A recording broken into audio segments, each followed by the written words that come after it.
of the House of Commons Standing Committee on Foreign Affairs and International Development, pursuant to Standing Order 108, subsection 2, and the motion adopted by the committee on Thursday, February 12, 2026, the committee is meeting on Syria's political transition. Today's meeting is taking place in a hybrid format pursuant to the standing orders. Please wait until I recognize you by name before speaking.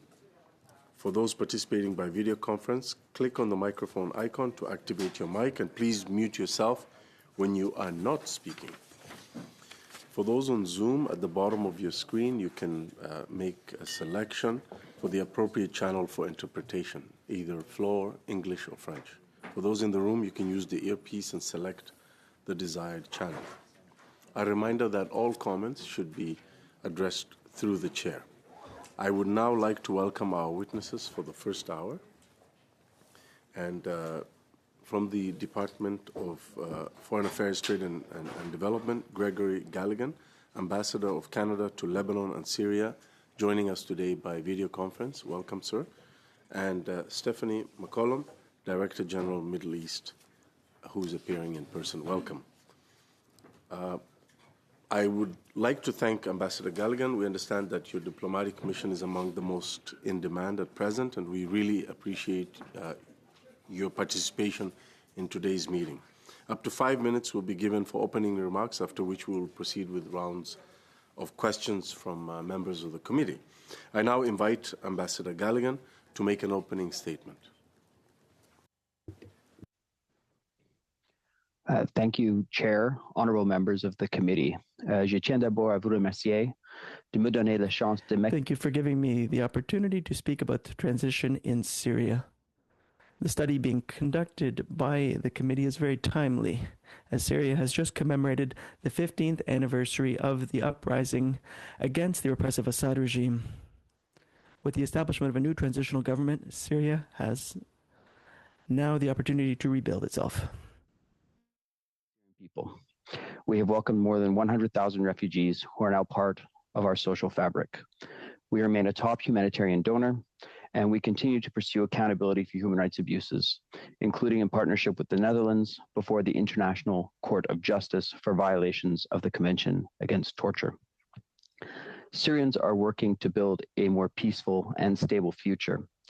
President Ahmed al-Shara has begun a political and economic transition, including a temporary constitutional framework and transitional government with a more representative legislative body. Syria has also established a National Commission on Transitional Justice and on Missing Persons, which are both important steps towards accountability and national reconciliation. Syria's fragility remains of deep concern, however. Sectarian tensions continue to manifest in violence and intimidation, affecting minority communities, particularly Alawites, Kurds, Druze, and Christians. Cela dit, il reste encore beaucoup à faire. That said, much remains to be done to build a more inclusive society and political system. We encourage the Syrian transitional government to pursue and to expand these efforts. Syria is also seeking the support of the international community to address the disastrous legacy of chemical weapons and explosive remnants of war, and to close the displaced persons camp. The current regional conflict, though it has not been untouched. Missiles and drones intercepted over Syrian airspace have resulted in debris falling in multiple areas. The country is also seeing the return of Syrian refugees fleeing Lebanon, with 140,000 returning in the first few weeks of war between Israel and Hezbollah. The continued conflict poses a risk to Syria's already fragile stability and could worsen an already severe humanitarian situation. Today, 90% of Syrians live in poverty and 70% require humanitarian assistance. Syria has been a voice of de-escalation in this conflict, including condemning Iranian attacks and calling for restraint. The Syrian president has publicly supported the government of Lebanon's decision to disarm Hezbollah, offered Syria's ports and borders to bypass risky trade routes, and called for a joint security coordination cell between Levant and Gulf states. In recent months, Syria has also joined the Global Coalition Against Daesh, of which Canada is a member. Les Syriens sont déterminés à rebâtir leur Syrians are determined to rebuild their country. These efforts must be led and owned by Syrians themselves, even though it must be acknowledged that reconstruction will require up to $345 billion, according to the World Bank. To support the success of the transition, Canada continues to engage with Syrian authorities, diaspora leaders, and civil society. As Canada's first ambassador to Syria since 2012, I travel to Syria regularly. several legislative barriers to engagement with Syria, opening new opportunities for Canadian investors and businesses. In December 2025, Canada removed Syria from the list of state supporters of terrorism and amended the Criminal Code list of terrorist entities to remove Hayat Tahrir al-Sham, HTS. These decisions were not taken lightly and were guided by Canada's assessment of evolving conditions on the ground in Syria. They also follow efforts by the Syrian transitional government to advance stability, build a more secure future for its citizens, and work alongside international partners to reinforce regional stability and counter terrorism. On February 18th, Canada amended the Syria sanctions regulations to facilitate lawful trade and investment while adding new mechanisms to address human rights violations and destabilization. À cette fin, le Canada a adopté des sanctions. To this end, Canada imposed sanctions on 6 individuals for their participation in the sectarian violence of March 2025 and for having financed the chemical weapons and ballistic missile programs of the Assad regime. Allow me to conclude by emphasizing that Syria is at a turning point. Its transition remains fragile, but the steady progress made over the past year offers Canada the opportunity to support a more peaceful and prosperous future. Supporters of the Syrian people and is well positioned to support and participate in Syria's economic recovery and political transition. Thank you, Chairman. Thank you very much, Ambassador. I will now open the floor for questions from members, beginning with MP Ziad Abu-Taif. You have 6 minutes. Thank you, Chair. Your Excellency, thanks for appearing before committee. And I hope you stay safe in Lebanon along with our members of the embassy in Beirut. We're thinking of you, and our thought is with you and with everyone out there. Ambassador, Canada have lifted some broad sanctions against the Syrian regime that was put under the Assad regime. And then we know that ethnic and religious minorities are being under attack by groups, including some of the fighters or the groups from the government forces. Have you raised that with the regime? And why would we lift sanctions the way we did, learning that the ethnic minorities, religious minorities, and they're not minorities. They refuse to even call themselves minorities. We're talking about millions of people from Alawite to Druze to the Kurds and to Christians. They're still under attack and they don't feel safe at all. Actually, they're very vulnerable at the moment, and the regime continue not to assure them any of that. So how come we lift those sanctions knowing that the regime is still not protecting its own citizens?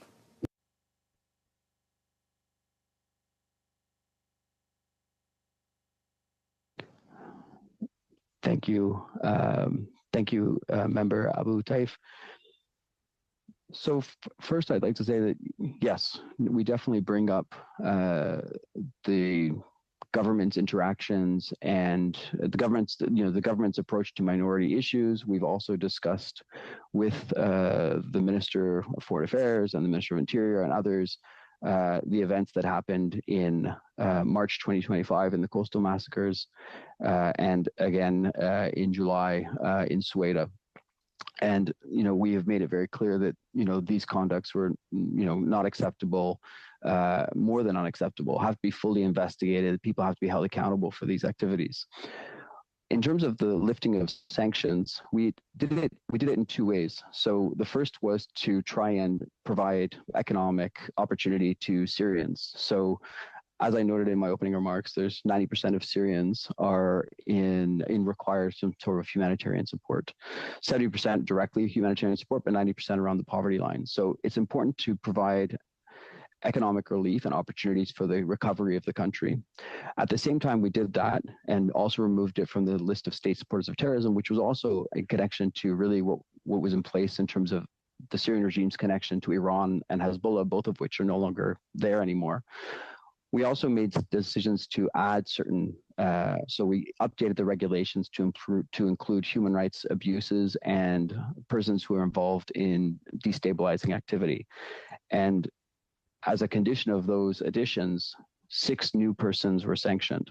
So I think the government's approach is best characterized as trying to create space for economic recovery, but also recognizing that the government has further to go and creating tools that will allow us to take steps or sanction individuals who violate human rights abuses or conduct themselves in a way that undermines the transition. Ambassador, you've raised this issue with the current government there several times, I can assume from your answer. Is that correct?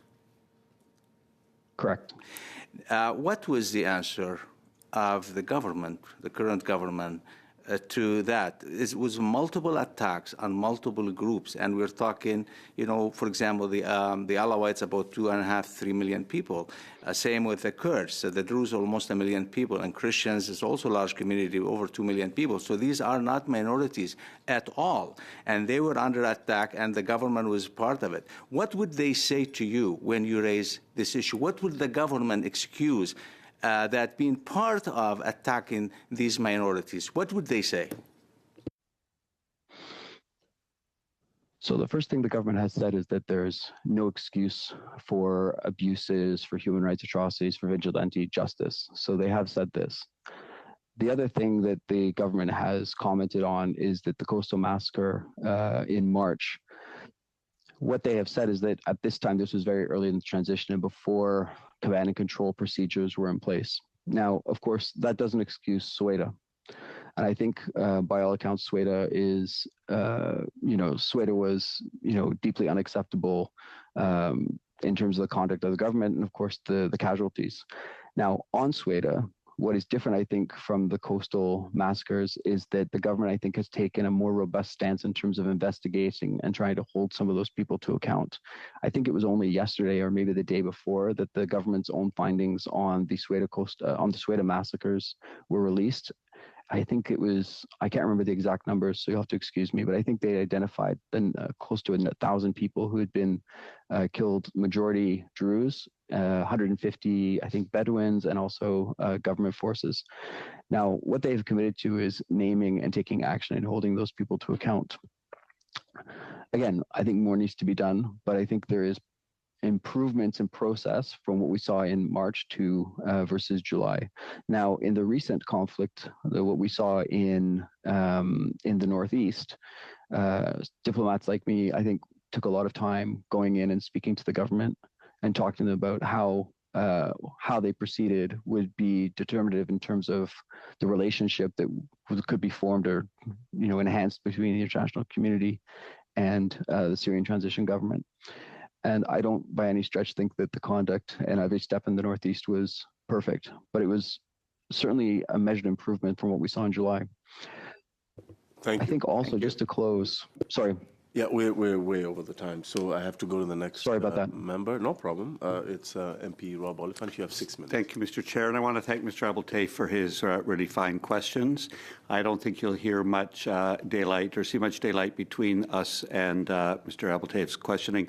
The first, I want to mention 4 areas. One is minority rights, following up on his questions. The second will be targeted sanctions and the change in the sanctions regulations. The third will be the regional conflict and the effect that could have on stability in Syria. And the last is on mobility of people. On minority rights, I think it would be important for this committee to be saying we have zero tolerance for the infringement of minority rights in any country, including Canada and Syria. And we have grave concerns. Improvement is good. but zero tolerance, I think, is better. And that's just a statement. And I would like to say, what are we as a Canadian government doing to ensure the rights of the Druze, the rights of Alawite, the rights of the Kurdish people who have fought and given their lives for us in their fight against terrorism in the region, as well as Christians? Could you elaborate a little bit more on that, please? So in terms of the guarantee around minority rights, I think, where we have come as a government is, in terms of our direct engagement and, advocacy on these issues, we also try and support programs that will make a long-term difference in terms of how the government, interacts with its citizens and how minority communities and others or Syrians, live together. So one of the areas where we have been engaged is through the transitional justice space. So we have a working group with Germany, which Canada is leading, and we're trying to support some positive interventions there. We also do a lot of work in terms of through the Canada Fund for Local Initiative, which allows us to support small civil society organizations in Syria, some of which are focused on minority issues, human rights, freedom of press, etc.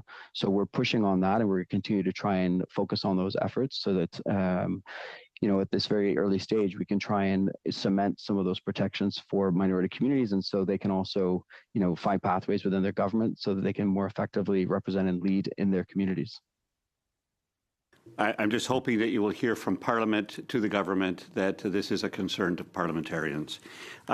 With respect to sanctions, I'm confused because we have targeted sanctions which are not meant to hurt populations, but we lifted sanctions to allow for economic recovery.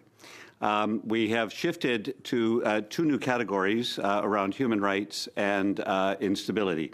Can you just explain about how these, the previous sanctions and the new sanctions will contribute to keeping pressure on the regime? Sure. So under the Assad regime, we had, I guess, almost more than 15 years of broad-based economic sanctions that have been applied over a period of time. And so that really impacted all aspects of government activity. So the best example of that is the Central Bank of Syria. So the Central Bank of Syria had been sanctioned. Realistically, for Canadians to engage in economic activity in Syria, that sanction had to be lifted. So that was what was done. Now, what we also say on sanctions is that they shouldn't affect the general population. And that's true, which is why we have the humanitarian carve-outs. So remittances were allowed to be, still transferred. Humanitarian funding was moving very freely. Where we couldn't engage really is on the economic recovery side of that equation. So we didn't have Canadian businesses engaging in the Assad regime to support economic activity at the time. What we've done now, and to support the government, is try and change the dimensions of our sanctions policy so that we continue to apply sanctions on individuals, particularly those who were directly related to the Assad regime, chemical weapons, ballistics, human rights abuses. And we've added new measures that would also allow us to do that in terms of some of the human rights activity we saw, human rights abuses that we still see, and also with destabilizing activity. Okay, thank you. I just want to get to my last question.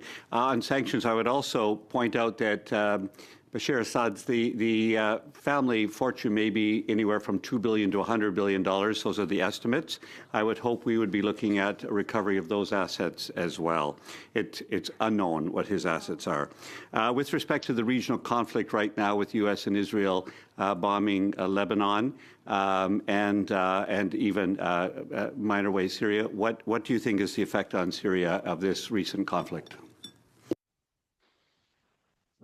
Well, the effects on Syria are similar to the effects that are facing many other countries globally. So the huge increase in fuel prices has an effect on Syria. It's not really a self-sufficient producer of petroleum products and oil, so that has a large impact. It's also, I think, what I mentioned in my opening remarks, 140,000 Syrians in Lebanon have returned to Syria since the beginning of the conflict. So that means that over, I think it's close to 600, almost 700,000 Syrians in 1 year have returned to Syria from Lebanon. It will be challenging for the Syrian government to accommodate and facilitate their transition in an easy way. They're doing their best. They are, I think, very focused on trying to make returns easy, as easy as they can be. But obviously, it puts greater pressure on the humanitarian response system in Syria at a time when humanitarian funding globally is on the decline. Thank you very much. We now next go to MP Gabriel Sainte-Marie. Vous avez 6 minutes. You have 6 minutes. Thank you very much, Mr. Chair, and hello to all my colleagues. I am replacing Alexis, who should be joining us shortly. Mr. Ambassador and Madam Director General, thank you for your presence. I really appreciate the exchanges we have had up until now, and thank you, Mr. Ambassador, for your presentation. My first question has to do with what we have designated as terrorist entities. Canada took away removed some organizations from its list. What factors led the government to do so?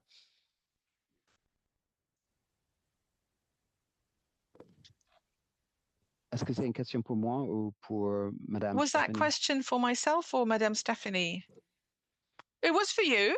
But if Madam Director wants to respond, that's perfectly fine as well.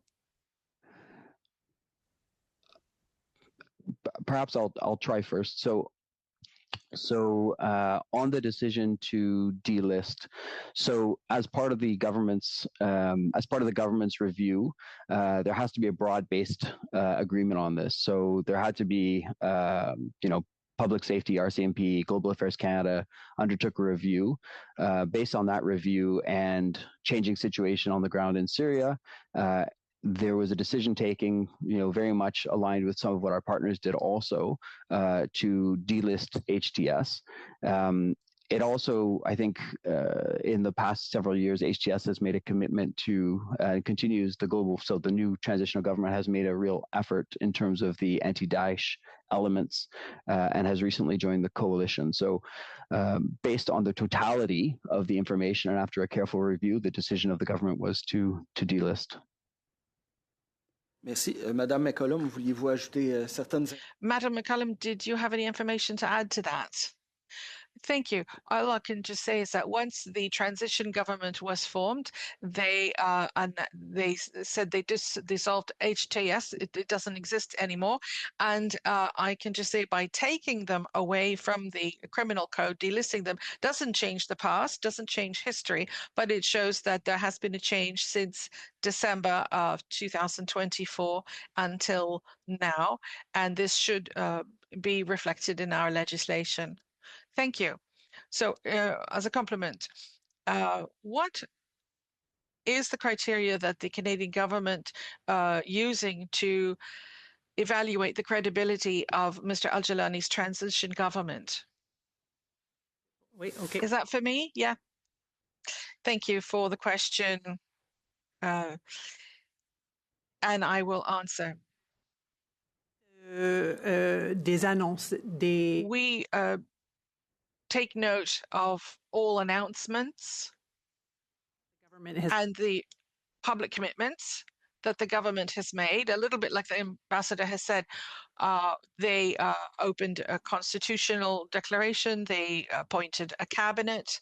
They created a national dialogue. They created a national committee or commission rather for justice, as well as for missing persons.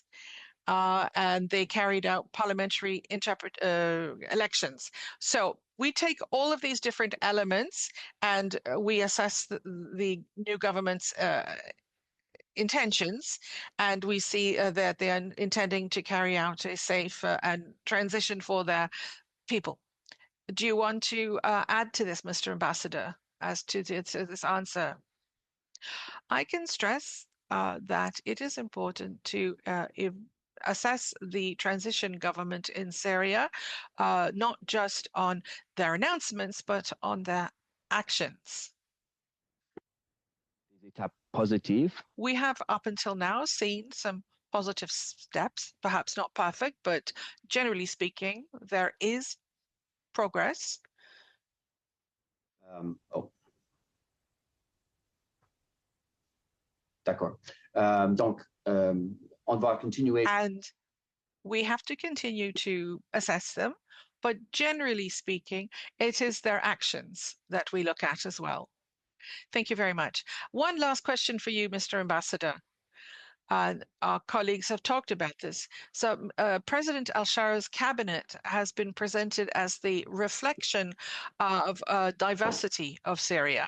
But in practice, to what extent would you say that the government is representative of Syrian minorities, for instance, the Druze, the Christians, and the Alawis? Jusqu'au maintenant, pas assez. Je pense que ça, Up until now, not la enough. vérité. I think that's the truth. Is taking steps. I think the creation of the Legislative Council is a positive step in terms of ensuring regional representation. But it's clear that this has not been I don't think it's been a perfect process. It does not reflect the diversity, the totality of the state just yet. There are still areas that are not represented, en particulier les Kurds et les Druzes en Suède à cause de la situation. Because of the security situation, but and also notably women. We'll continue to push for. Thank you very much. Merci beaucoup. We go next to MP Michael Chong. You have 5 minutes. Thank you.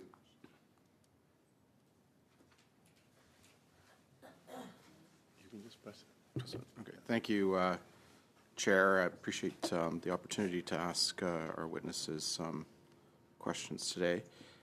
My first question concerns Russia and Turkey. Russia maintains military facilities in Syria, as does Turkey. Is there any discussion about those? What is the status of those military installations? And are there any discussions about whether those installations remain in place or whether they will be vacated?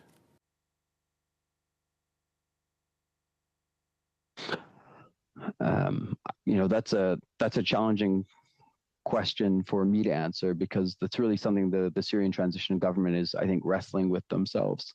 In terms of their relationship with Turkey, they have a very different relationship. They have a closer relationship, so they will look at that in very different terms than they evaluate their relationship with Russia. Now, with Russia, I think the transition government has tried to approach the Russian government with a degree of pragmatism. And that's partly because, first of all, it's challenging because certainly the constituency around the transition government remembers the conduct of the Russian government over the past 10 years of support for Assad. Idlib was, of course, notoriously the site of many aerial attacks.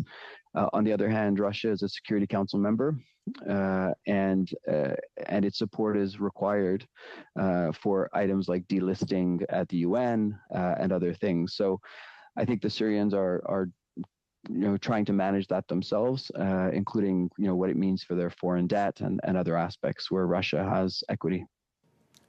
Thank you. Canada severed diplomatic relations with Syria in 2012. Do we have any diplomatic property in Syria? Do we have any diplomatic assets in Syria? And what are they, if we do? And secondly, what are the considerations for reestablishing a diplomatic presence in Syria? Sorry, I should be more clear. Canada in 2012 closed its diplomatic presence in Syria, so I'm wondering whether or not we still have diplomatic assets there, and secondly, what would be the conditions for reopening those diplomatic assets in Syria?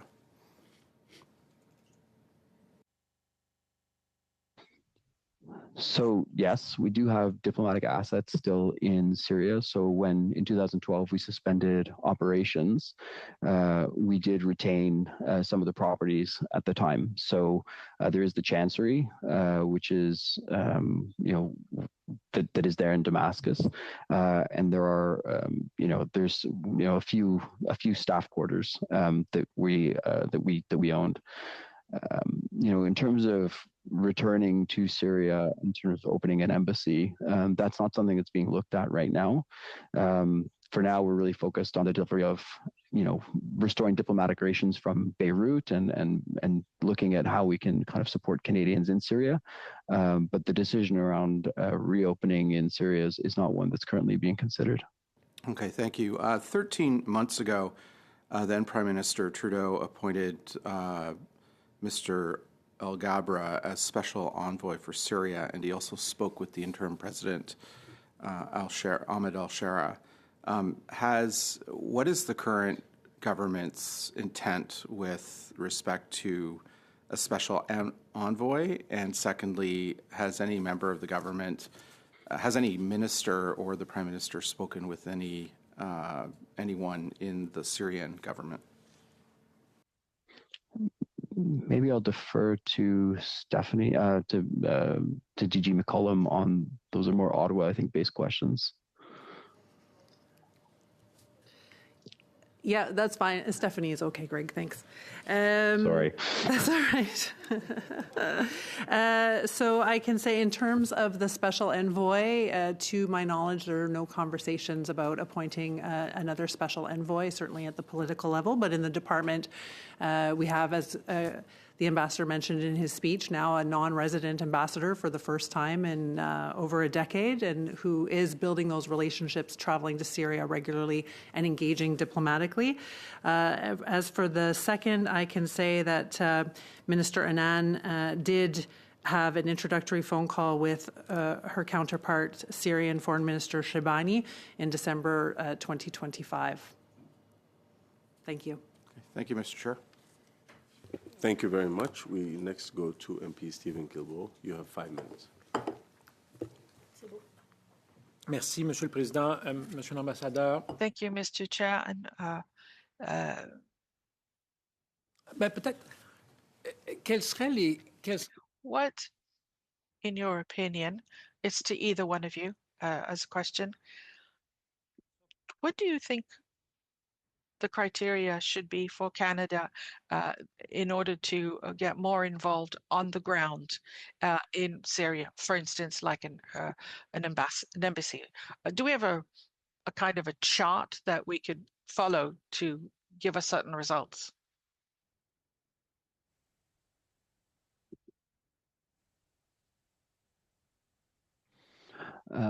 Merci pour la question. Thank you for asking the question, Mr. Guilbeault. Nous n'avons pas vraiment comme une guide or une liste des indicateurs pour we don't actually have a guideline or a list of what it is we should follow in order to open an embassy. We evaluate it against the objectives of the government and the strategic priorities moving forward. So if we were to see, for example, a large number of Canadian companies showing interest in Syria, that might be one indicator. If we were to see large numbers of Canadian tourists traveling to Syria, although that's not currently the travel advice, that might force a reevaluation in terms of what kind of consular services we could provide. But it wouldn't, I don't think there's a single, il n'y a pas comme une seule action or une seule point. There's not really just a single thing that would make us do things. It would be a combination of factors, really. But this sort of decision would have to be evaluated, considerated with all of the other missions in the area.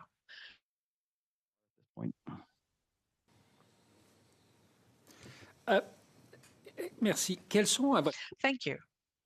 In your opinion, and you spoke a little while ago, and some of my colleagues said how important it was that the government, the present government in Syria, reflect the diversity of their country, notably minorities who aren't always minorities, like it was pointed out. So apart from that representation, what are the other criteria that would lead to a bigger stability within Syria? De ça, je trouve souvent que Well, I find that the transition government has so far been very efficient. il bouge rapidement pour mettre sur It has acted quickly. So they've set up the National Constitution Dialogue Day, National Dialogue Day. Sustainable process for national reconciliation. So a process that is not about just about the Constitution. I think the Constitution is important. I think representation is important. But what I think is really required is a sustained effort to rebuild national cohesion, to discuss what actually happened over the last 15 years or more. I mean, the Assad regime was 54 years. There are deep wounds within the society. And so I think the government is taking positive steps in terms of appointing committees focused on missing persons. This is a cross-cutting issue that affects all Syrians, and on transitional justice, which is really also about reconciliation. But I think that is going to have to be a very sustained process. This isn't something that's going to be accomplished dans 2 ans, 5 ans. Je pense que this might not happen for another 2 to 5 years, but it'll probably be a generational process.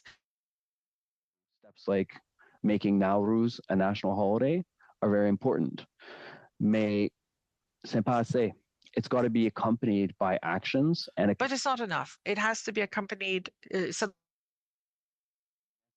for national stability and cohesion, and ultimately for peace and economic prosperity. Thank you. We go next to Gabriel Sainte-Marie. You have 2.5 minutes. Oui, merci, Monsieur le Président. En lien avec... Thank you, Mr. Chair. Regarding this last statement made with Mr. Guilbeault, according to you, Mr. Ambassador, what are the main risks that could endanger this transition in the next few years? And also, what do you think Syria needs the most from the international community to have a durable, sustainable, and inclusive transition?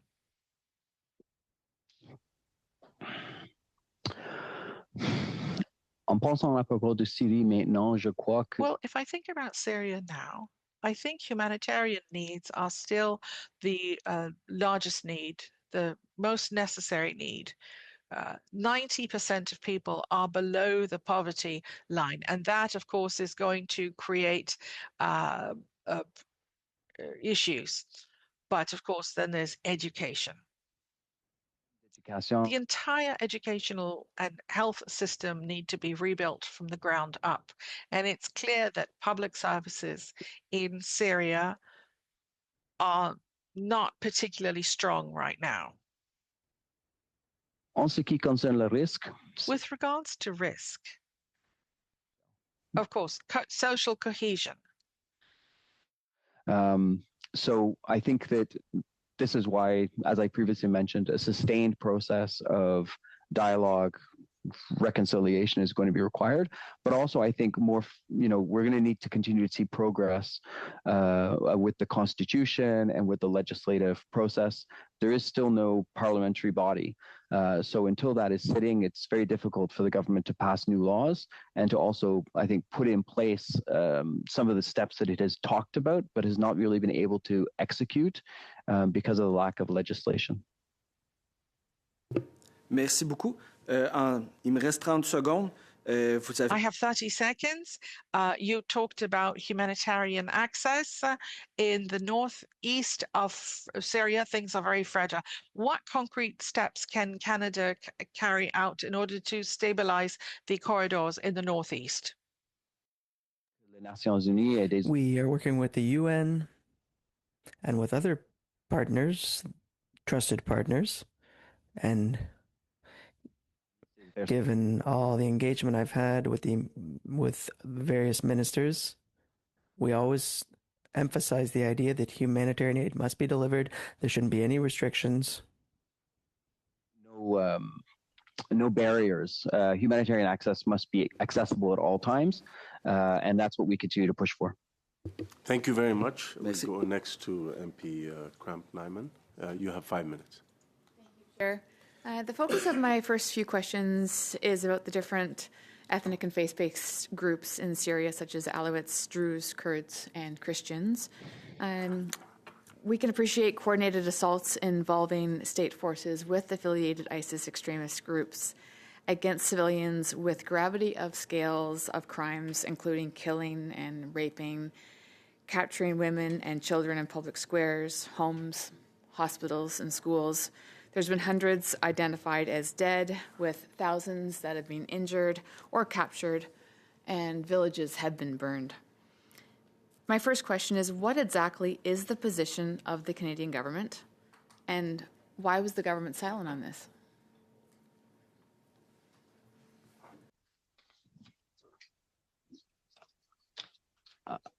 I'm not sure I totally understand the question. In terms of the position of the government, any killings of civilians, atrocities, human rights abuses is unacceptable. And to my knowledge, we were not silent on it. I believe that the minister and the ministers have put out statements and other things on this, and also certainly in my own engagements, it's something that comes up regularly. Thank you. So further, what was the basis of the government's decision then to lift sanctions on a regime that is failing to protect its own people and that have taken a part of the attacks against civilians?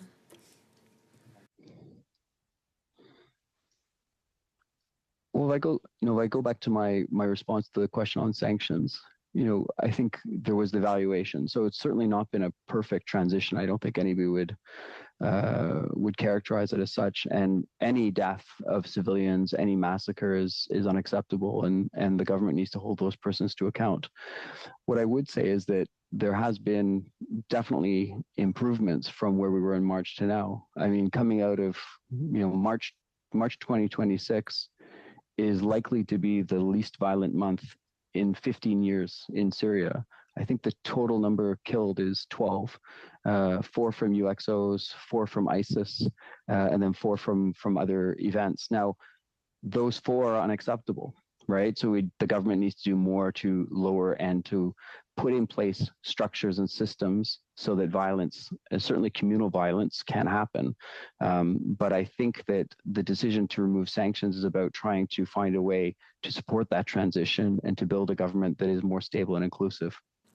So is it safe to suggest that the government is supportive of the regime's 5-year transitional constitutional framework? I don't think we would take a position on the timelines or the process itself. I think what we want to do is ensure that whatever the Syrian-led process is, that it takes into consideration some of the concerns that we have, and that we take this time to advance our objectives and our concerns around human rights protections, minority inclusion, the participation of women.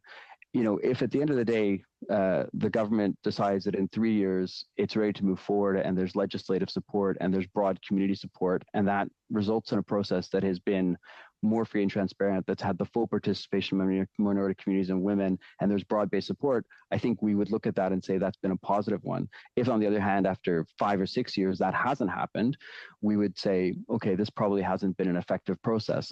But I wouldn't say that the time itself is the consideration. It's really how the Syrians use this time to build a better constitution and a more stable architecture for the country's future.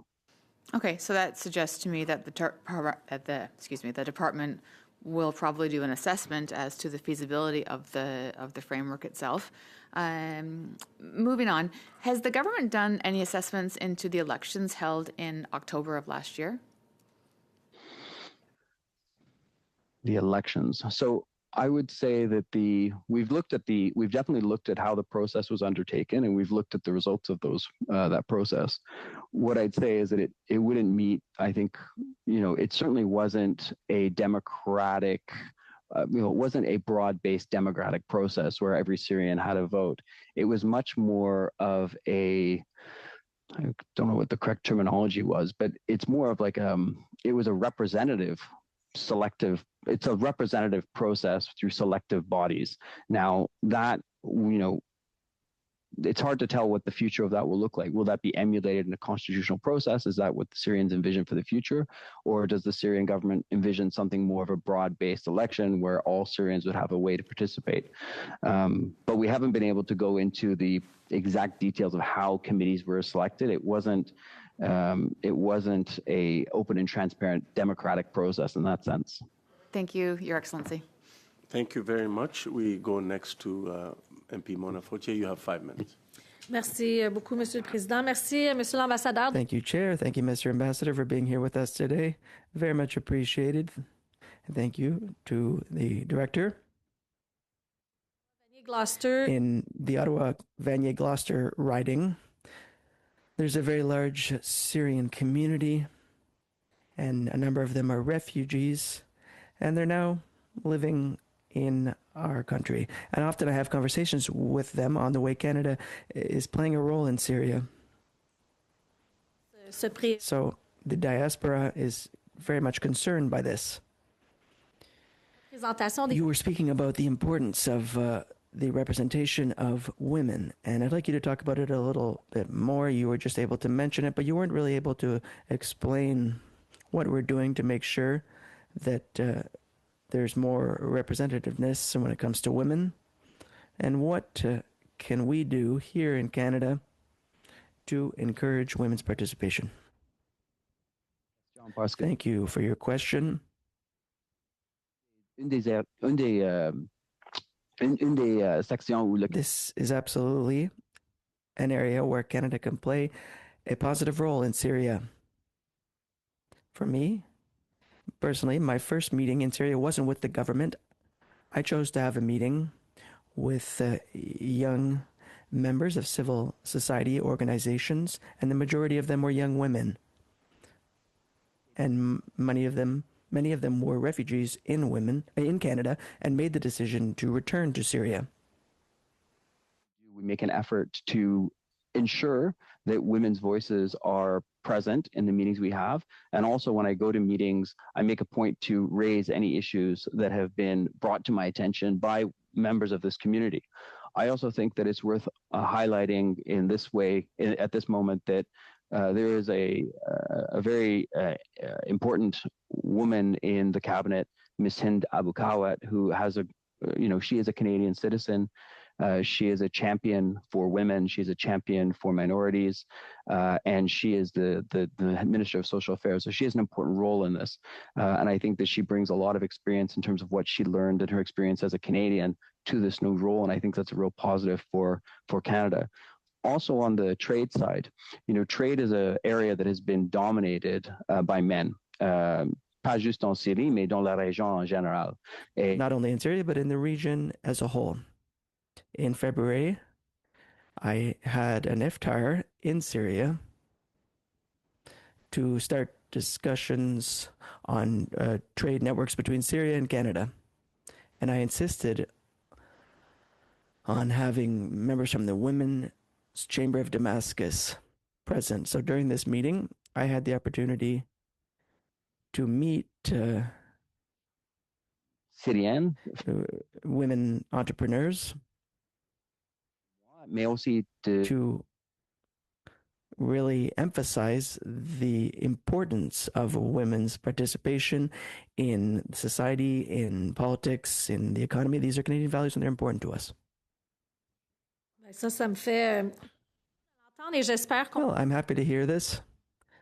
And I hope that in our report, we'll be able to emphasize the fact that as a government and as parliamentarians, we have the opportunity of supporting not only women, but of course, people who want to represent their communities.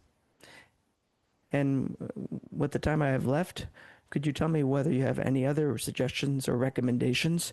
And it's all well and good to make statements, but actions are more important. So if you've got some actions in mind, and as parliamentarians or as a government, perhaps Canada could contribute to them, and I'd like to hear from you on this. Merci. Thank you.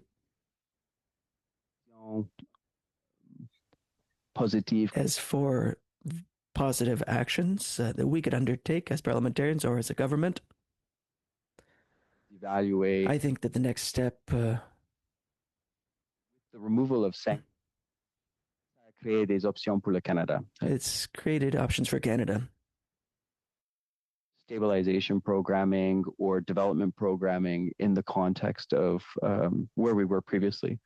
Now there are options, and I think it will be important for us to evaluate those options and to decide where our priorities are. So, you know, I'm currently in Lebanon. One of the real successes we've had with the financial and market collapse in Lebanon is programs that provide small grants to women entrepreneurs. You know, that might be an interesting model to look at as we try to rebuild civil society, but also ensure that women have a greater participation in Syria's economic recovery.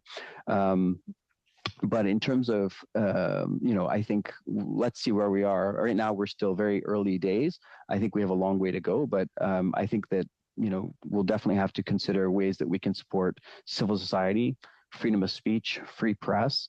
But all of those, I think women will be at the heart of all those decisions. That brings us to the end of the first panel. I want to thank both the ambassador and Madam McCollum for appearing before this committee. Before suspending and organizing for the second panel, I'd like to inform members that the clerk circulated earlier today a draft budget in the amount of $22,350 for the committee's study on Syria. Our next meeting on this study is scheduled for April 14th, and we may be welcoming witnesses traveling from Europe. While this is not yet confirmed, it accounts for the proposed amount. Is it the pleasure of the committee to adopt this budget? Okay, thank you. We will now suspend for 5 minutes to get ready for the second panel. Thank you. Thank you.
witnesses for the second hour of this hearing. We have Dr. Elliot Tepper, Distinguished Senior Fellow, Norman Paterson School of International Affairs at Carleton University. Welcome, sir. We also have Lawrence Deschamps Laporte, Professor of Political Science and Scientific Director, the Montreal Center for International Studies, Université de Montréal, by video conference. And we expect another witness, Qatar Abu Diab, Political Analyst and Director, Conseil Géopolitique Perspective, to join us by video conference, but they're having some technical issues. We hope that they'll be able to succeed in joining us. Up to 5 minutes will be given for opening remarks, after which we'll proceed with rounds of questions from members of the committee. I now invite Dr. Tepper to make an opening statement. Welcome. Well, thank you, Mr. Chair and members of the committee. It is truly an honor to be here and to spend this time together. You have my formal credentials. Basically, I'm a lifetime professor of international relations at Carleton University, where I've studied a lot of things, including following the Middle East for a very long time. So it's a great honor indeed to be here. I have passed out, or I've prepared some opening remarks, but I'd like to give you a one-sentence executive summary, and then I'll try to expand on it a bit, but you may not even need much more. I think that Canada has been handed an extraordinary, totally unexpected opportunity regarding the shifting geopolitics of the region. Nobody saw this coming, and I think that we have an opportunity to help change and shape the direction of the Middle East, and we should seize upon it in as positive and effective a way as possible. That's kind of my overall view. Other colleagues, and you've heard already from the distinguished ambassador and also the Director General, a lot of details. My perspective on this is a bit broader. Basically, I'd like to quote my favorite philosopher whenever I can, and that's the Yankee catcher, Yogi Berra, who said, "The future isn't what it used to be." And that is certainly true when it comes to the region we're talking about now. As I say, something extraordinary has happened, and we have an opportunity to play a role. And I think we should seize it. That's kind of my central message of the day. A lot of the specific developments in regard to Syria have been already discussed by the ambassador and by the Director General. Syria sits at the heart of a very tumultuous region. It is undergoing an enormous change in a very short time. But I think we have an opportunity to test our own commitment and our own abilities, not only for this in regard to the Syrian national government, but for ourselves. How quickly can we move? How nimble are we? How much can we bring to the table in a very short time when the circumstances are so different? So why does Syria matter to to Canada? I told you I've spent half a century at Carleton. So why Syria matters to Canada? I think the unexpected fall of the Assad regime, as I suggested, provides a genuine geopolitical opportunity, and it's one that we should be pursuing with energy and purpose. For over 50 years, Syria was an Iranian client state. It's a transit corridor for Tehran to arm its proxies in the region, particularly Hezbollah in Lebanon. It was a brutal oppressor of its own people. And this was followed, and is also a prop for Russian interest. It was a chronic destabilizing force for the whole region, and now it's gone suddenly. The new government is overtly anti-Iranian. It does seek accommodation with all of its neighboring states. It has very quickly tried to reintegrate an isolated Syria into the broader international arena. But the main thing here is that the Iranian axis of resistance has been broken. It opens up things that weren't available before, and we should take advantage of it. Canada is already invested, as I suggested. Canada doesn't start from zero when it comes to Syria. We've already heard some of the figures on this. Over $1 billion in humanitarian aid, steadfast support for the White Helmets. This is something that some of you may have played a role in the past when the White Helmet representatives came here. Now one of those white helmets is a member of the transitional cabinet in Syria. So we, as you know, have taken in about over 100,000 refugees. So we have earned goodwill in Syria. We should spend that goodwill effectively. We also, I think, have considerable expertise to offer to a transitional Syria. The demand of the hour, humanitarian relief remains, but nation building now is on the agenda, and that's someplace, that's an area in which we have considerable expertise, constitution building, security sector reform, demining, removing noxious materials. We have a whole range of things that Syria needs right now. And by the way, mention of trade was given earlier. There's a lot of money going to be pouring into Syria now. Perhaps we should take advantage of that by opening up trade in a constructive way to help build the country. What should we expect in return?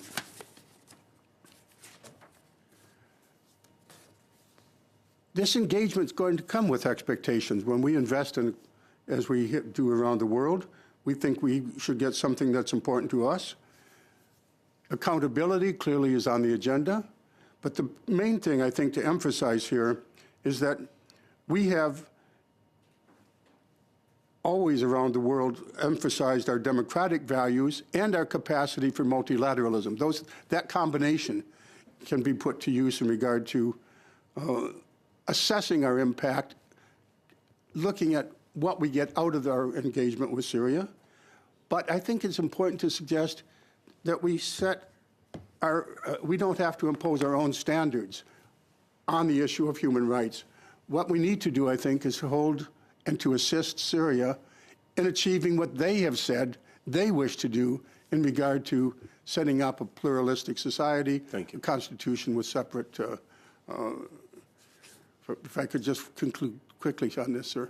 Sure. The three central questions very quickly is this: how genuine is the break of the government from its terrorist past? And I think this is an open question, and it's an important one. How real is the commitment to inclusive government? Is it just for show? And you've already heard about some of the steps that are taken. And can accountability actually be measured? Can we put in place those measures? So that's my conclusion. Syria is a work in progress committee. I think we can be helpful and also at the same time demanding. With that, I look forward to your questions. Thank you very much for your remarks. J'invite maintenant Madame Deschamps-Laporte. I now invite Madame Deschamps-Laporte to make her presentation. Thank you very much.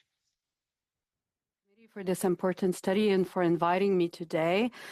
It's a great honor to be here, and thank you to the diplomats we've heard for their important work, as well as my colleague, Dr. Tepper, who just spoke very holistically about the situation. À titre de professeur de sciences politiques. As a political science teacher who is specialized in the Middle East and responsible for a department at the University of Montreal in charge of this issue. And I would like to share three main thoughts on the situation in Syria right now, and then conclude on Canada's role before answering your questions. So the three main points: the role of diplomacy, transition and policy, and the situation in the region. So on the you already have a very good portrait of the situation, but we cannot deny that even if the Syrians had been freed and liberated, and that Assad has gone, that there was hope for the end of the war. Nevertheless, there are worries about the political transition and of the taking of the power, because the government is made up from Islamic groups, violent groups, and we cannot ignore this. This is in this political transition, we saw last week new restrictions being imposed on the capacity to sell or to consume alcohol. Some of these restrictions existed under previous regimes, and some of these restrictions in public spaces could also be an indication that this might mean future civil liberties, and caution should be had. Knowing that diplomacy is what we use to resolve conflicts and to support citizens, this is not necessarily doesn't necessarily mean that we are legitimizing the other country, and it doesn't mean that because we are prudent and we understand the origins of the present regime, and there is the possibility of nourishing pluralism within Syrian society, that we should disengage. So the role of the ambassador and its capacity to do its work in Syria is very important. It's very important to stay cautious. It's a delicate dance, but it has to be carried out, because not carrying out diplomacy would mean disengaging ourselves as a power on the behalf of Canada, and that's certainly not a solution. But thirdly, the situation in the region.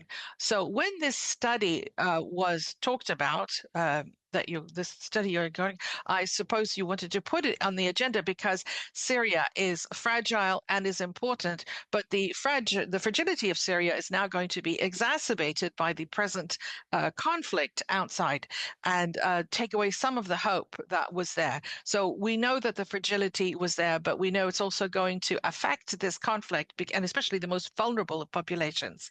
We think about the people who are displaced on the inside, people who have come back from Lebanon, women and minorities that are or not, who might be subjected to certain political repressions depending on the regime. And I also remind us that we have to think about the fragility of these populations. And finally, the role of Canada. It is important. And I also echo Dr. Tepper's remarks, because Canada, and this is actually unusual, because Canada is welcomed by the civil population and the government, and has a legitimacy, almost incomparable legitimacy in Syria for very many different reasons, because Canada has shown to Syrian refugees and what they have shown to them, but it's not polarizing. So it's a way of seizing the opportunity, recognizing the fragility and helping it to support it, not by imposing anything to civil society, but the civil society in Syria is hungry for rights and freedom. And Canada can help frame these efforts, because we've had innovative programs, and in spite of the war, different programs have been put up, and we have 3 zones where Canada can act: support institutions in transition, justice, women, gender, and in spite of the budgetary limits, it doesn't take a lot of money to help. And we have they don't need the NGOs don't necessarily need a lot of money, but they do need some framework. Thank you very much, and I'm very happy to answer your questions now. Thank you very much for your remarks. Next witness.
call the meeting to order.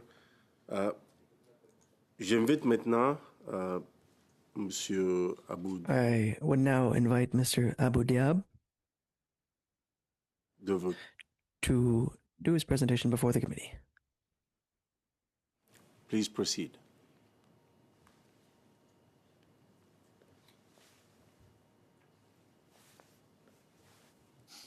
Yeah. Oui. Okay. Bonsoir.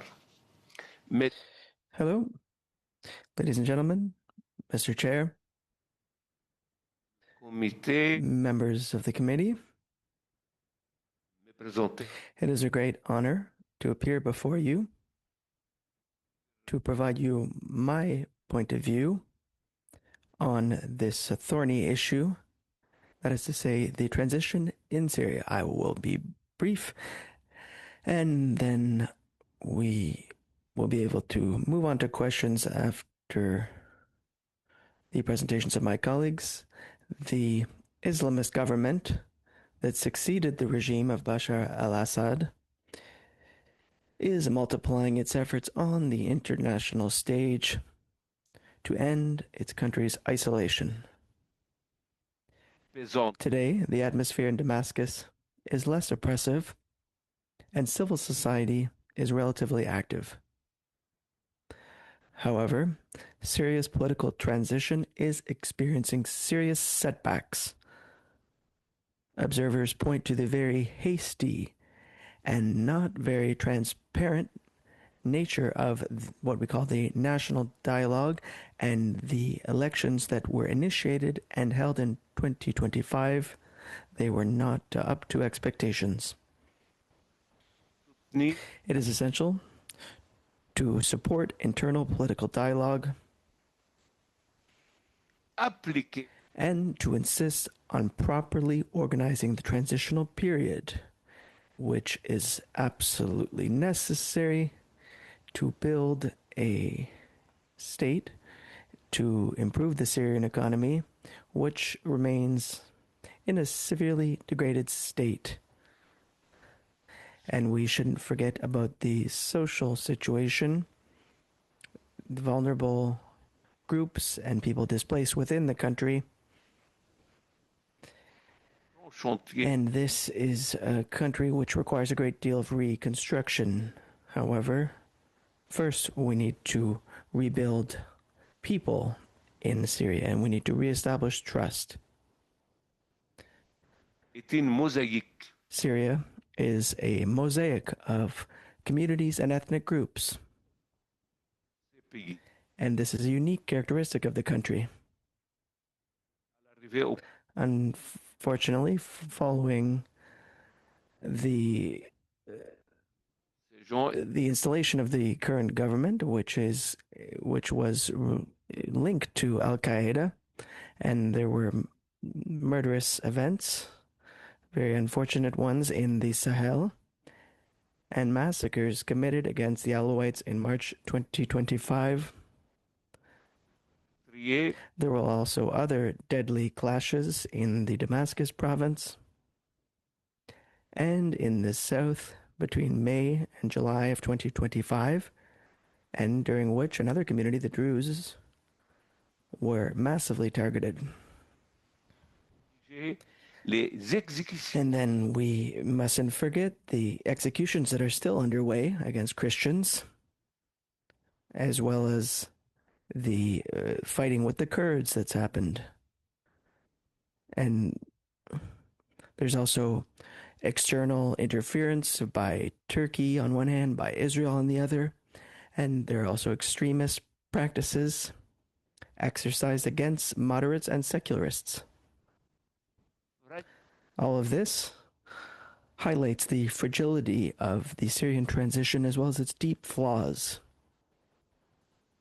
The process of building an inclusive Syrian identity will require concerted efforts from the Syrian government, civil society, and international actors.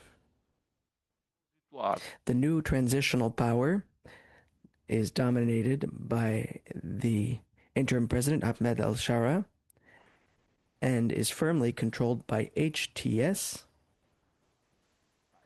which originated from al-Nusra and al-Qaeda.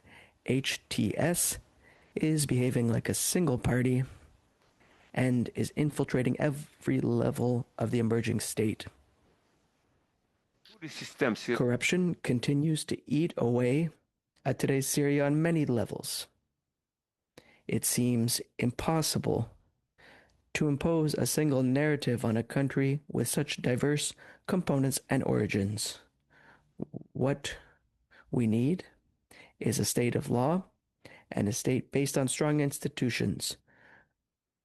The process of prioritizing citizenship over partisan affiliation or ethnic affiliation appears to be the viable approach in the absence of a secular orientation.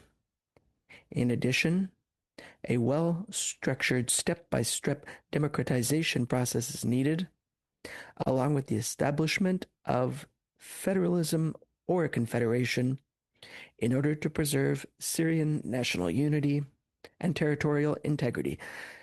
Finally, international engagement in support of a successful transition in Syria must take into account the priority of protecting all Syrian communities, human rights in general, and in particular, the rights of women in Syria. Canada has a significant Syrian diaspora and many refugees, and so it also has a respected position in this area of the world, and it could play an important role in supporting civil society, including protecting Syria's minorities and in the evolution of the situation in Syria. Thank you. Votre présentation. Thank you for your presentation. L'interprétation, car certains membres vont parler en anglais. If you need interpretation at the bottom of your screen, you've got. Okay. Questions beginning with MP Ziad Abou Taif. You have 6 minutes. Thank you, Chair, and thanks for Dr. Tepper, Dr. Deschamps Laporte, and of course to Dr. Abu Diab. Thank you for being with us from France, I believe, such a late time on the day. Following December 8, 2024, when the regime changed in Syria, the country has been inflamed by communal conflicts, which is persecution, threat, abuse, rape, humiliation, and murder of Alawite, Druze, and Kurds and Christians as well. Dr. Abu Diab, do you believe that these ethnic, religious minorities that I've mentioned, do you think that they feel safe? Do they have any level of security by the current government? If yes, why? And if no, why?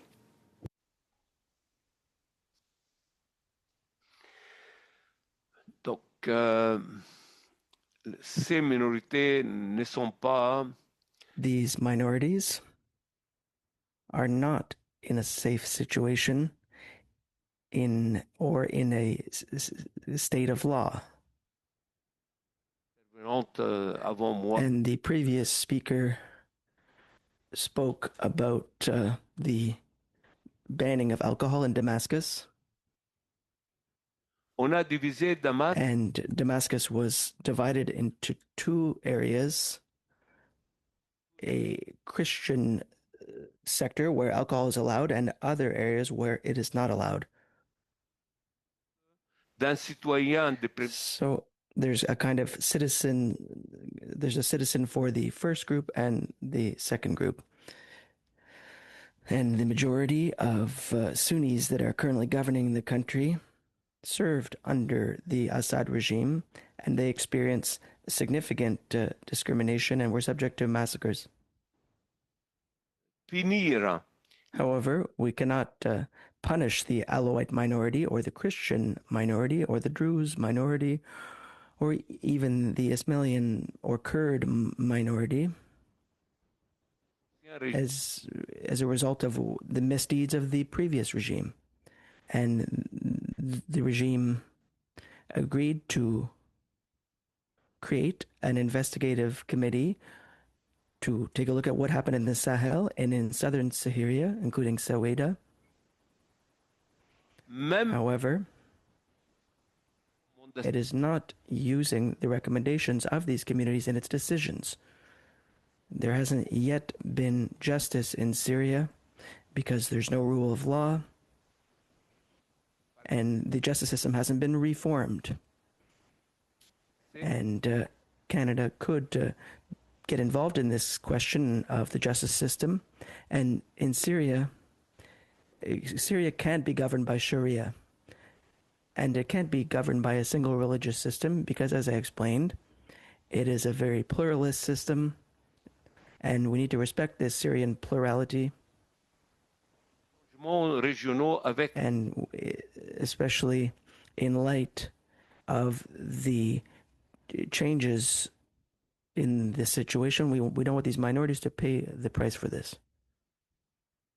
Dr. Abu Diab, war crimes and sectarian violence have took place by the interim government forces and informal militias that supporting the government forces. Is there any legitimate infrastructure or structure to hold the government and these affiliated groups accountable? And is there any? Are you aware of any attempts or any actions to do so? As we're talking about war crimes, we're talking about sectarian violence, we're talking about killing, capture, burning villages, and long list of violence against humans and against vulnerable people. So the question is there legitimate structure available there, and was anyone being held accountable for these crimes? No, il n'y a pas. No. There's no legitimate structure. And one of my students was brought up in the question of transitional justice. His name is Mr. Kilani, and he resigned. When I asked him why he resigned, he said, frankly, these are people from Al-Qaeda who are governing Syria. That was his answer. And whether it's in the Minister of the Interior or the Ministry of Defense, these are people who have come out of pro-Turkish groups,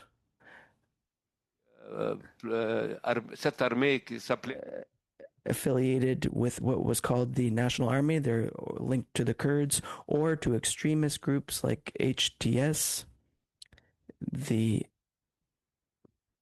Liberation Organization group, or other groups like Ahrar al-Sham or other groups. And even what we now call general security or other groups are influenced by militias, informal militias that are still around. And many Alawites were kidnapped. Many Alawite women were raped. 33 Druze villages in southern Syria are still occupied by government forces and their affiliates. And there's a semi-blockade in the south of Syria that prevents freedom of movement to the population in this region. And so the Kurdish problem has not been resolved as it should be. There are still areas of tension near Kobani and other places, and even among Christians, whether it's in Damascus or in other places. There are still executions taking place, and please know that the number of Christians in Syria and before the war and after the war, there's a significant difference. There's been a kind of change in the appearance of Syria. 6 minutes. Merci, Monsieur le Président. Merci beaucoup, Monsieur. Thank you, Chair. Thank you, Mr. Diab, for your enlightening answer. I'd like to ask a few questions to Ms. Deschamps-Laporte. We spoke about measuring the difference between 2016 and 2026. How do your colleagues compare the changes in the situation over the course of the last decade? La situation politique ou As you're talking about the political situation or the civil society or poverty in Syria? Good question. In terms of civil society. si on regarde 2016, Well, if we take a look at 2016, at the time we were seeing the internationalization of the war. And if we think about the origins of this conflict, it seemed as though there was another revolution underway. We were calling it the Arab Spring. And we thought that it was going to be the final frontier. We spoke about the decades under Assad, and people in the country thought they were, or the country thought it was immune to a popular revolt, but then it happened, and it was a pluralist in nature. Yes, there were religious groups involved, but also secular ones, students, and repression was extremely brutal. And in 2015, 2016, there was a turning point where there were foreign forces supporting groups. There was a strong Russian intervention, and then there was the refugee crisis and the emergence of the Islamic State. le Canada a agi en And Canada acted in light of this crisis. And today, I don't want to say that the country is stable. It isn't. However, there is a certain amount of hope, a hope whereby Canada is seen as a legitimate actor that can contribute to a fairer transition and to support institutions. And of course, we could say there are things that need to be done in Canada. There are conflicts underway in the world, and things are difficult, but we need to act when things are going badly. And Canada is... Some efforts by Canada can have significant added value in terms of what Syria will become. And this is what Syrians want. So I hope that we can demonstrate ambition collectively. During your presentation, and others have mentioned it, you spoke about Canada's role. You said that it wasn't necessarily in terms of investment. But could you tell the members of the committee what are, in your opinions, the most consequential things that Canada could do to support the transition in Syria? In terms of the justice system, before we figure out what parliamentary system will be created, what we need to think about is the justice system, which would allow the various players to have a certain amount of safety. They would know that crimes won't be hidden and that there won't be revenge between various sectarian groups. And Canada has already contributed to the collection of evidence. There was a proto-tribunal which wasn't approved by the Security Council, but it was a kind of parallel structure, and many Canadian legal experts were involved. And the question was, can we put into place a kind of proto-tribunal in order to have faith in the future of the justice system in Syria? And so the work has already been done, and there are many legal experts and international organizations that have roles, and no one needs to be hired. And these people believe in this system, and these things have been done by a country seen as legitimate, i.e. Canada. And secondly, in terms of the role of women in Syria, we've spoken about the white helmets. There are female white helmets, and Canada has supported Syrian mediators when there was a process underway in Geneva. And Mr. Tepper mentioned Ms. Kabawat. And in Montreal, there's a woman who has won many prizes for her leadership, and she was a Syrian refugee. She's now back in Damascus, and we could name 20 of these people, and a lot of these people are now Canadian.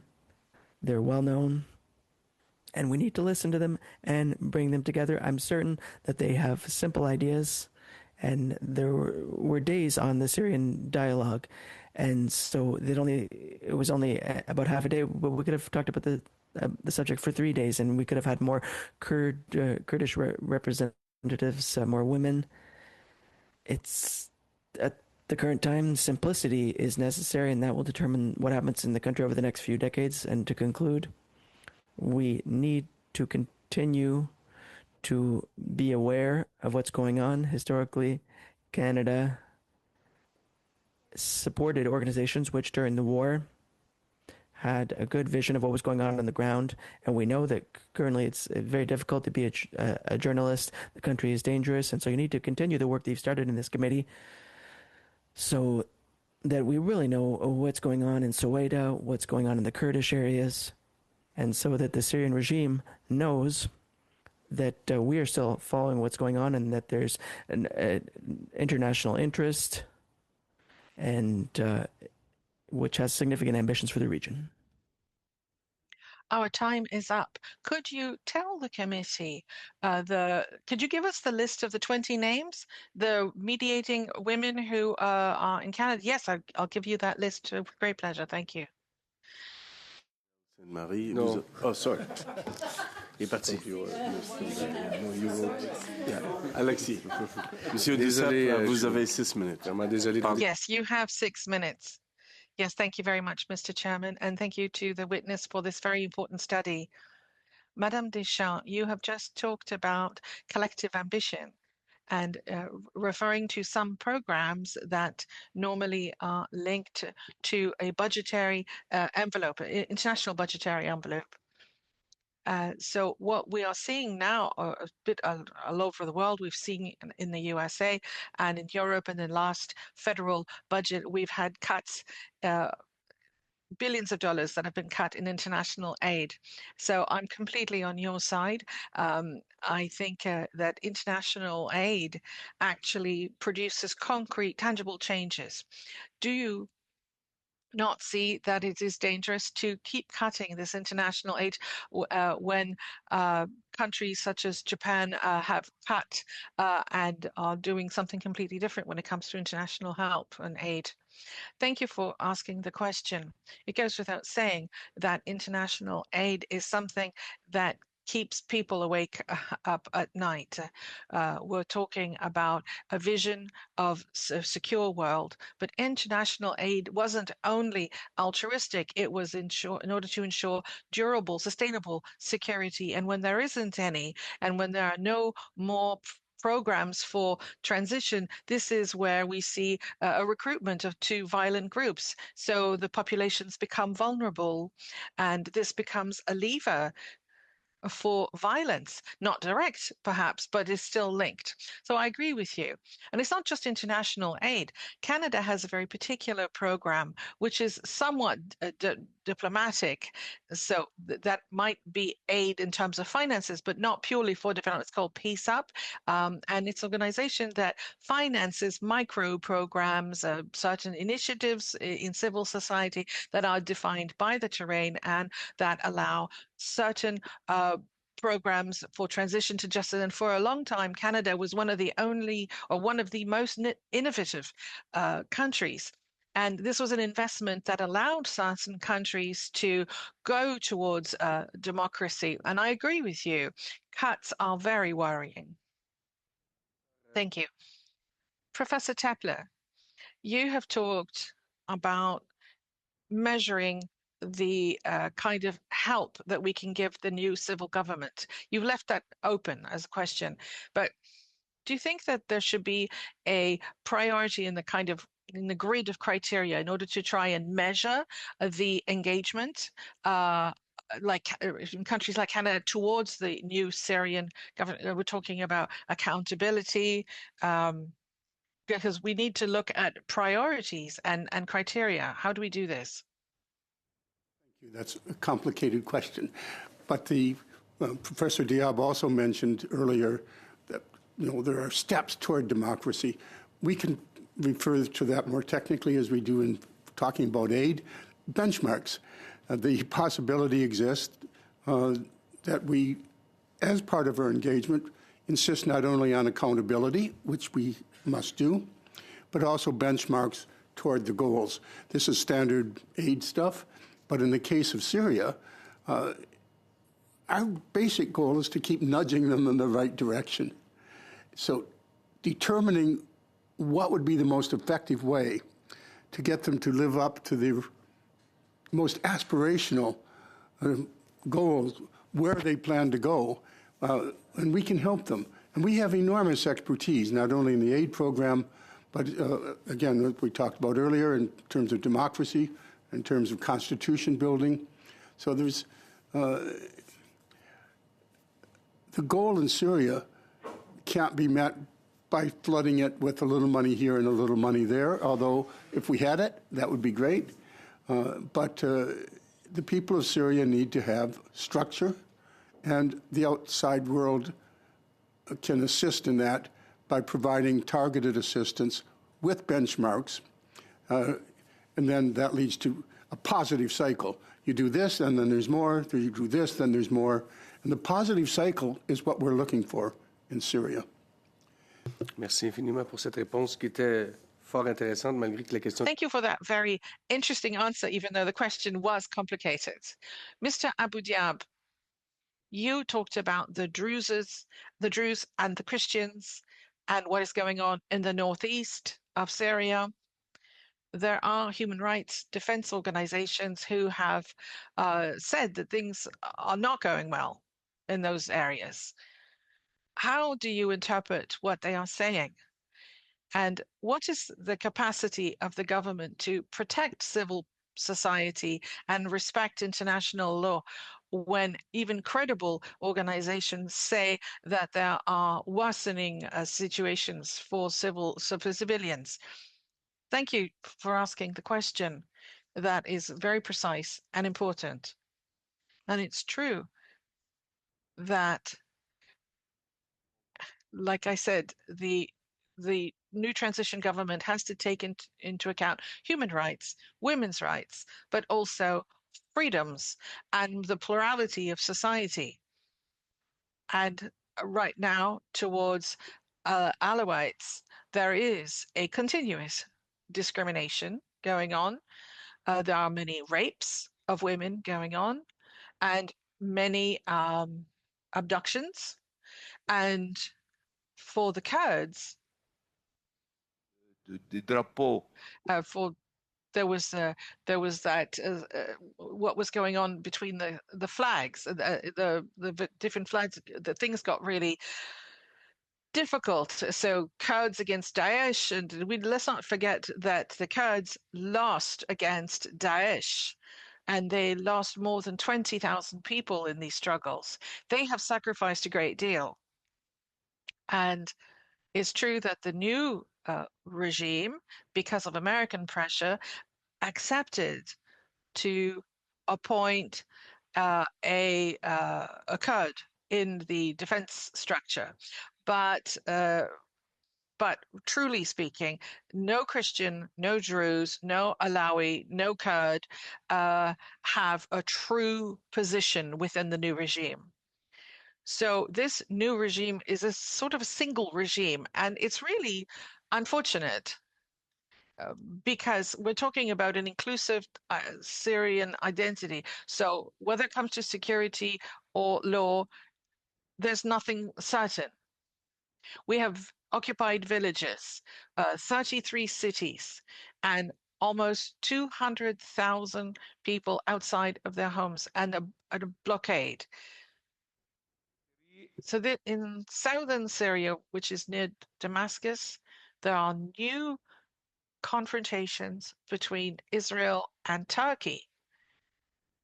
And we need the help of the international community to stop massacres from happening again. Nothing is guaranteed in Syria, and the security situation remains extremely fragile.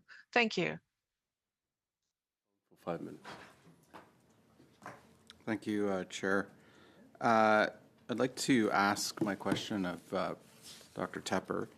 The first question I'd like to ask is regarding the agreement that was reached between the Kurdish-led Syrian Democratic Forces and the Syrian government just over a month ago to integrate civil and military institutions in northeastern Syria into the new Syrian state.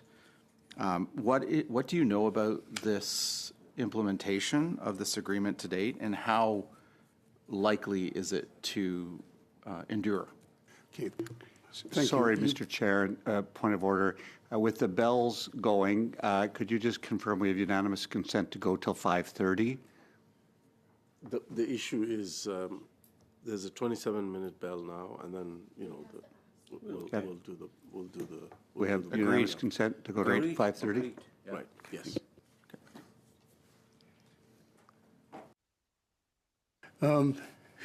Perhaps that's what we need for Syria. The bells are ringing. The question of the role of the Kurds, in the evolving situation in Syria, is really the broader picture. What we do know about this is that the people that Canada has been closest to, the Kurds that have had in the past an semi-autonomous area, that it was secular, that included women, that totally unexpectedly was defeated by force of arms in the recent past, and the agreement then was reached, well, okay, we will now integrate with the army of Syria. What little I've been able to determine, since implementation was your question, is it's not going well. And it's not going to be easy. I think there were 4 divisions were going to be integrated, but the disagreement over secularism and the role of women is one of the stumbling blocks, because it's so central to the Kurdish approach and not so central to the current Syrian government. So what to do with the Kurds and the future of the Kurds within Syria is a core issue for the evolving state. There has been an agreement to have a unified army. There has been an agreement to have unified command and control. We'll have to see how that goes. Okay, thank you. I appreciate that answer. Second question, according to recent reports, Canada is among a group of Western and Arab countries expected to participate in a multilateral effort to identify and eliminate the remaining chemical weapons stockpiles in Syria. Can you tell us what you know about this initiative? Fortunately, I know very little about that particular aspect, except to emphasize once again that multilateralism is the way we leverage our impact, and we are doing so in regard to this very crucial area. There's also all the related matters of removing unexploded ordnances, demining, and we have a role to play in that. But again, our leverage is amplified because of our longstanding capacity to work with others. The last question I have concerns something I raised earlier, which is the Russian Federation. The Russian Federation has military bases, assets in Syria. What is your assessment of the future of those military installations? The department indicated to us that they viewed Turkey's installations as part of a cooperative bilateral relationship between Syria and Turkey, but they were but they did not take the same view of the Russian installations. So what's your assessment of where Russian assets in Syria, where they, what is the status of them, and where will they be in the future? The Russian assets in Syria, we'll have to remember, originated with the massive intervention by the Russian Air Force, killing a lot of the people that are currently related to the government, so people whose parties are related to the government. They used to be much more widespread across Syria. They are now clustered in 2 areas. It's genuine puzzlement to me, sir, that somehow this remnant of Russian influence has not been expunged either by the government itself or by pressure from America, which would, in this case, could so easily say, if you want our support, close out that influence. This is a gateway into Africa, by the way, by Russian influence. So the possibility exists that a deal has been arranged, an agreement of sorts has been arranged by the government itself to maintain those bases, because the cooperation of Russia in other areas is so important.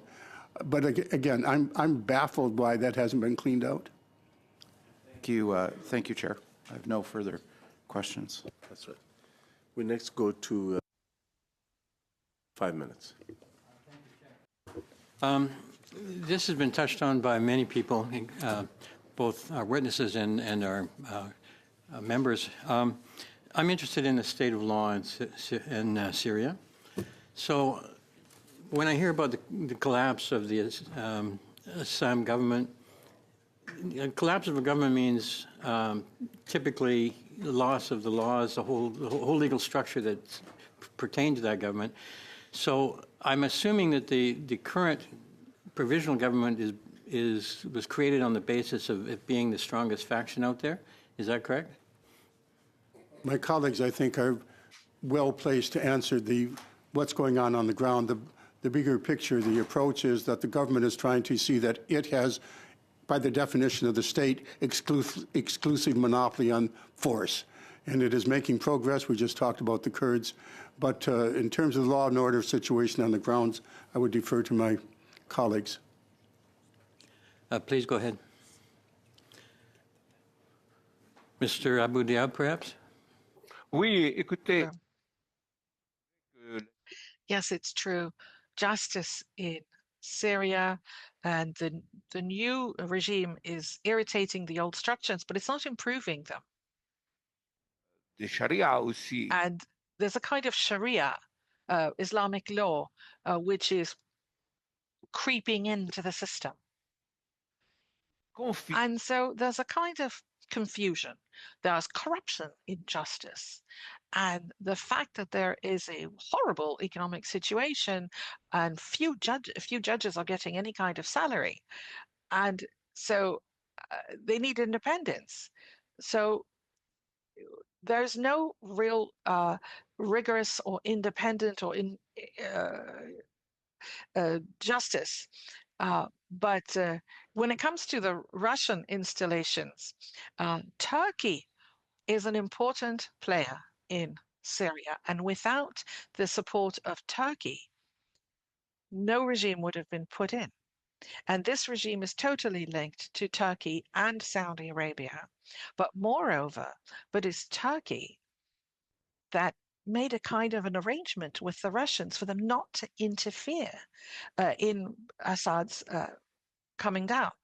And so in these arrangements, the Russian installations were preserved in Syria. And even until now, in Shara, the Syrian money, there's a permanent link between Russia and the Al-Shara government, which have not, these links have not been cut. And Al-Shara is trying to play on all sides, really.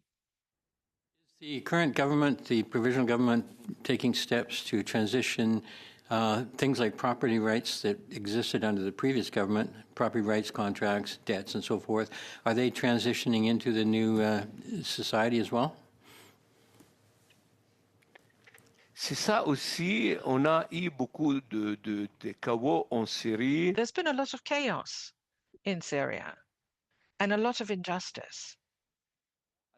Many houses in Damascus, well, you're talking about property rights. So many houses were confiscated by the old power and they were given to different clans and other high functionaries. But so right now, in the very same manner, the people who are high up at the HTS, which is the main prominent, they are now taking their place without any reform. So there's no real reform. They're just keeping this, it's the same new old. To develop and recover from this many years of turmoil, there needs to be well-established property rights, well-established contract laws, and so forth, or else they're not going to get any investment anywhere. Is that stability coming? Oui, il y a beaucoup de vide, par exemple. Yes, it's true. Like in the south of Syria, for instance, there is no power structure at all. There are tribunals that are no longer working. Droit de la Syrie.